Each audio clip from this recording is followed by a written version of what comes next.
Hello everyone welcome to college classes plus three third semester रो गोटे बहुत important विषय है एमडीसी पॉलिटिकल साइंस। यार प्रथमे दुईटी यूनिट सरी जाइए ताको तुम प्लेलिस्ट देखी पार। यह हूँ पॉलिटिकल साइंस एमडीसी रो यूनिट 3 रो चैप्टर 2। यार मध्य प्रथम गोटे चैप्टर सरी जाइए। चैप्टर 2 रे रही impact of globalization on human rights environment and human rights issues. Globalization प्रभाव एवं मानवाधिकार कौन रही परिवेश और मानवाधिकार समस्या गुड़िक कौन रही चैप्टर रही। So let's discuss this topic. Globalization प्रभाव मानवाधिकार उपरे मुख्यतः दुई प्रकार प्रभाव रही। प्रथमटी हूँ सकारात्मक प्रभाव, द्वितीयटी हूँ नकारात्मक प्रभाव। सकारात्मक प्रभाव कौन रही? प्रथमटी हूँ शिक्षा एवं ज्ञानर वृद्धि। जदि ग्लोबलाइजेशन हुए ताहले कौन हम? प्रथमे शिक्षा एवं ज्ञानर वृद्धि हे। ग्लोबलाइजेशन द्वारा विश्वर शिक्षा प्रणाली तथ्य विज्ञान एवं प्रजुक्ति विभिन्न देश को पहुँची।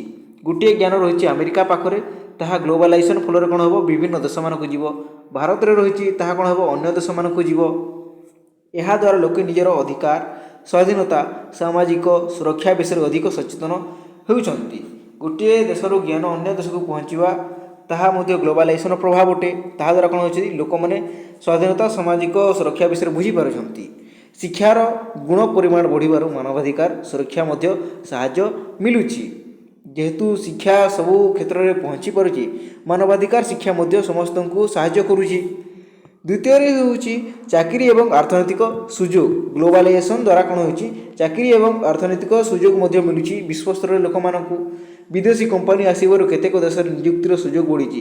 गोटे देश आसिले आम ओडिशा को ओडिशार गोटे स्थान में कारखाना स्थापन कले सेठारे कौन हम? से कौन लोक मानक धरिकी आसबे नहीं, सेठारे थिबा लोक माने सेही कारखाना काम करेंगे। जहाँद्वारा कौन हम? चाकरी और अर्थनैतिक सुजोग बढ़ी पारिबो। यह व्यक्ति को गरीबरू उठिबा और निज अधिकार पालन करने को शक्ति देउछि। आर्थिक स्वाधीनता मानवाधिकार पर प्रमुख आधार अटे। जदि से आर्थिक विकास एवं से स्वाधीन हो पारे ताहले निजर मानवाधिकार पाई पारे। तृतीय हूँ लोकतंत्र एवं न्याय व्यवस्था सुधार होता है ग्लोबलाइजेशन प्रभाव में। ताकू देखीदेवा कौन अटे? ग्लोबलाइजेशन द्वारा विश्वजुड़ा लोकतंत्र एवं न्याय प्रणाली को देश मैंने अनुसरण करुँच। मानवाधिकार मत प्रकाश स्वाधीनता विचार प्रकाश अधिकार लिंग समानता प्रमुख मौलिक अधिकार सुदृढ़ होउची।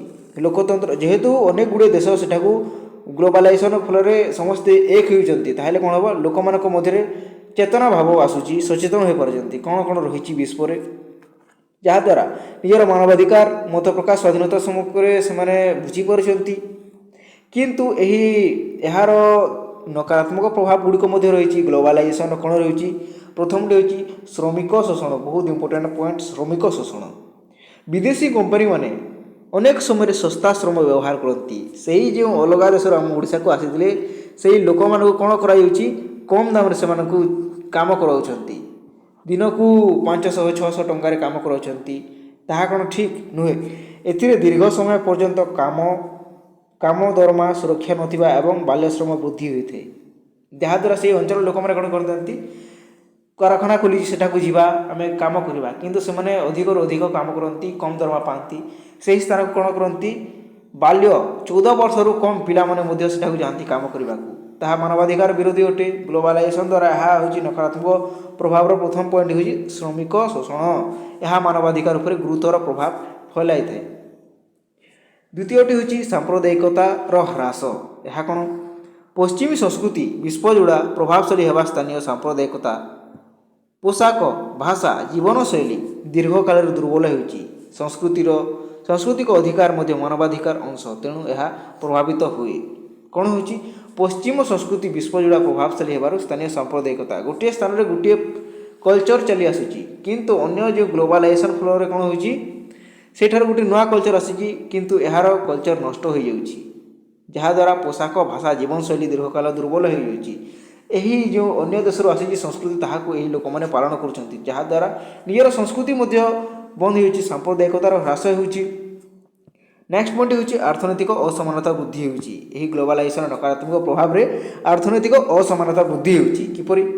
ग्लोबलाइजेशन देश में धनी गरीब मध्य बड़ अंतर सृष्टि करें। सत कथा। धनी देश अधिक धनी गरीब देश अधिक गरीब होगाकू जाऊँगी।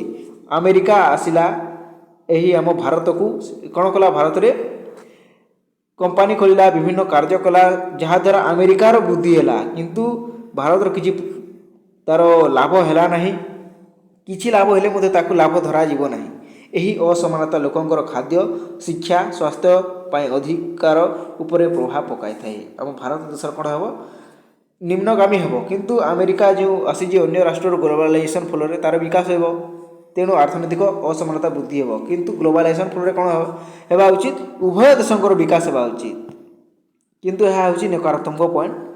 परिवेश एवं मानवाधिकार समस्या आम कौन रही, परिवेश दूषित और स्वास्थ्य अधिकार उल्लंघन होते हैं। किपरि परिवेश दूषण यथा वायु, जल, माटी दूषण मानव जीवन को सीधासलख आक्रांत करें। शुद्ध वायु एवं पीवा जल पाइबा होची एक मौलिक मानवाधिकार। समस्ते लोक मैंने शुद्ध जल और शुद्ध वायु समस्ते पाइबा हूँ मौलिक अधिकार, ताकू कि छड़ाई नहीं पारे ना। अधिक शिल्पकरण यहाँ विपद में पकाई थाए। अधिक अधिक जो शिल्प मान गठित होद्वारा से स्थान जल वायु दूषित होती, यथा बर्तमान दिल्ली को देखी पारिबा, सेठारे बर्तमान निश्वास नेबारे मध्य लोक मानकु से प्रोब्लेम होगा जाउची, कौन ताहा ठीक, किंतु से मौलिक अधिकार जो थिला ताको क्षुण्ण होची, कारण ग्लोबलाइजेशन द्वारा अधिक शिल्पकरण होउची। नेक्स्ट होउची वन कटा एवं जनजाति अधिकार। अनेक जनजाति जनक जीवन जंगल उपर निर्भर करते, यथा आदिवासी माने से जंगल नहेले बंची पारे ना। गोटे स्थान आदिवासी को नहीं बड़ भुवनेश्वर परी सहर को नहीं मझी सहर रखीदे, से कौन बंची पार सर्वाइव कर नुहे, किंतु से कौन हो घर काटी दे, घर अर्थात वन को वन कटा खनि शिल्प प्रसारण द्वारा से भूमि छीनि नि एहीपरि आक्रमण से आवास एवं जीवन अधिकार को हानि पकाई थाए, यही ग्लोबलाइजेशन प्रभाव जो। नेक्स्ट हूँ प्राकृतिक विपद और मानवाधिकार। जलवायु परिवर्तन फल बन्या, खरा, बात्या, समुद्र तट भांगा भली विपद लोक मान घर, खाद्य पानी, शिक्षा, स्वास्थ्य अधिकार को बड़ प्रभाव करे। यहाँ को क्लाइमेट इनजस्टिस कहा जाए। प्राकृतिक विपद और मानवाधिकार जो रही क्षुण्ण हो। शिल्पीकरण एवं परिवेश नष्ट, परिवेश किपरि भाव नष्ट हो शिल्पीकरण द्वारा। विभिन्न कंपानी विषाक्त रासायनिक पदार्थ नदी में फिंगी बसती, जहाँद्वारा नदीर जो जीव जंतु रही से बंची पार ना, सहित वायु धूआं छाड़ा द्वारा जो जीवन मानक ह्रास हो। गोटे स्थान में शुद्ध वायु रही, लोक मैंने बचुंट 100 वर्ष, किंतु गोटे स्थान जो वायु विषाक्त रही से मनीष मैंने बचुंट केवल 60 वर्ष। यह स्तर धीरे धीरे तलकू खसवा पड़ूँ। यह मानव राइट टू हेल्दी एनवायरनमेंट अधिकार को उल्लंघन करुच्ची, मानवाधिकार को क्षुण्ण करुच्ची। पानी एवं जमी उपरे वाणिज्यकरण। ग्लोबलाइजेशन द्वारा अनेक निजस्वीकरण प्रकल्प पानी, जमी, वन, खनि निजस्व कंपानी नियंत्रण को जाउची। गोटे स्थान रही गोटे पोखरी जहाँ समस्त अधिकार होगा उचित, किंतु गोटे कंपानी आसो से नहीं किणी नहीं यहीपरि अवस्था लोक मान जीवन अधिकार को विपद में पकई दे। से पानी व्यवहार कले से जो रोग हम समस्त जानते। नेक्स्ट पॉइंट हूँ जीव विविधतार नष्ट। जैव विविधता जो रही नष्ट कर। अत्यधिक शिल्प विकास, वन कटा, प्राकृतिक संपदर अतिशय शोषण फल अनेक प्राणी, पक्षी, उद्भिद प्रजाति नष्ट होती।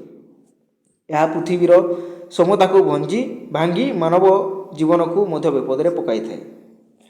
सप्तम पॉइंट हूँ परिवेश अन्याय, एनवायरमेंटल इनजस्टिस। गरीब लोक मैंने विशेषतः जो अंचल में बड़ कारखाना खनि प्रकल्प थाए सेठी धूआं प्रदूषण रोग में पीड़ित होती। बर्तमान आम झारसुगुड़ा रही देखिपर ठारे सबु बेले धूआं रही। धनी और गरीब मध्य परिवेश अधिकार अन्याय देखा जाए। यार गोटे उपसंहार रही। ग्लोबलाइजेशन मानवाधिकार एवं परिवेश दुई ही सकारात्मक और नकारात्मक प्रभाव रही।